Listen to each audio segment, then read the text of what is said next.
Hi guys, today we will be downsizing my PC from this Asus micro ATX case to the small form factor category with the NCASE M2. The reason I chose to go with the NCASE M2 is simple. Usually if you wanna build a small form factor PC, you need an ATX motherboard and an SFX power supply, but the NCASE M2 can actually fit both while being only 15.6 liters in volume. Of course, with an ATX motherboard and an SFX power supply, you could do so much more in terms of airflow options and orientations, while I can basically choose only between the classic and the flipped one. There is also a limitation with the size of CPU coolers, and I had to swap my cooler master to the Thermalright Peerless Assassin Mini to fit it inside the case. The NCASE M2 ships flat packed, although you can buy it pre-assembled, but I haven't seen it restock yet as a pre-built one, and also what's the fun in that. The basic kit comes with a single fan bracket and an SFX power supply bracket, so if you want to build anything more exotic, like use a side and a top case fan, you need to buy some extra stuff. I too had to get the extra ATX bracket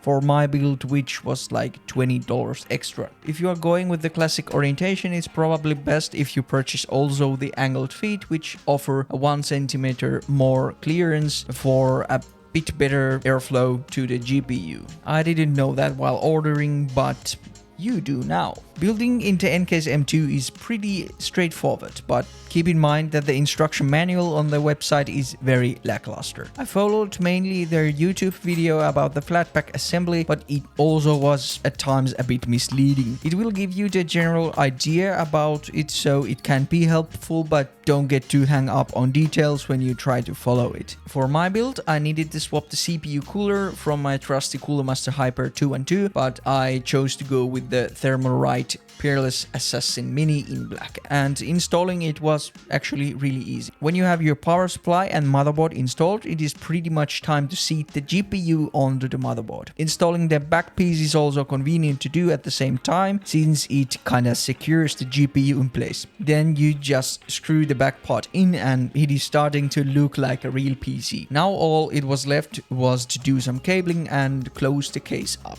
Here I then found out a very crucial limitation with my components. The power supply from Seasonic has its AC cable port installed in a way that the case AC cable blocks the top lid from closing. I then luckily found my old power supply that is not modular and is honestly on the verge of being too weak for my parts, but I needed to go with something at this point, and luckily it worked fine with the case and didn't blow up. After installing the bottom piece, it came pretty clearly to me that not a single case fan is gonna fit together with the micro ATX motherboard and an ATX power supply, because there is just no room for it. So yeah, the airflow is gonna be a bit bad in this setup. With the rear intake on the CPU and the GPU taking in cold air from the bottom, the temps were kinda okay, like usable level still, but yeah, not optimal. The CPU temp was on average, tested on OCCT, stability test on extreme, on average like 76 degrees and 84-85 degrees maximum, and the GPU temps were kind of bad, like 78 degrees tested on superposition benchmark. So yeah, GPU temps were on the verge of being too much. But yeah, the NCASE M2 can fit the micro ATX motherboard and an ATX power supply at the same time and work, and probably with some downclocking on the GPU, the temps would be more usable, but I wouldn't still recommend doing this build. And actually, like the next week I built this, I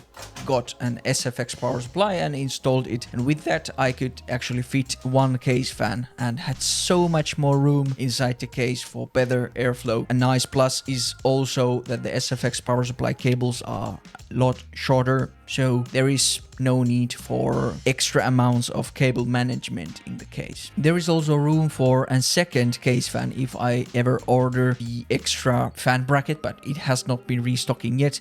But when it does, I will get that instantly. But yeah, after testing different configurations with the single case fan, I pretty much ended up with the flipped config with the CPU taking in air from the back and the single case fan exhausting from the side. The reason for this is pretty much just that the GPU temps were a bit lower on the flipped config, and the CPU temps were just like a couple degrees more than with a classic orientation. The CPU temperatures hovered pretty much at 73 degrees on average, tested with OCCT Extreme, and at maximum they hit around 80 degrees with this setup. GPU temps were also in check, and on average they were averaging only 63 degrees on superposition benchmark. So compare that to the one I did with the ATX power supply, the difference is pretty huge. It's over 10 degrees.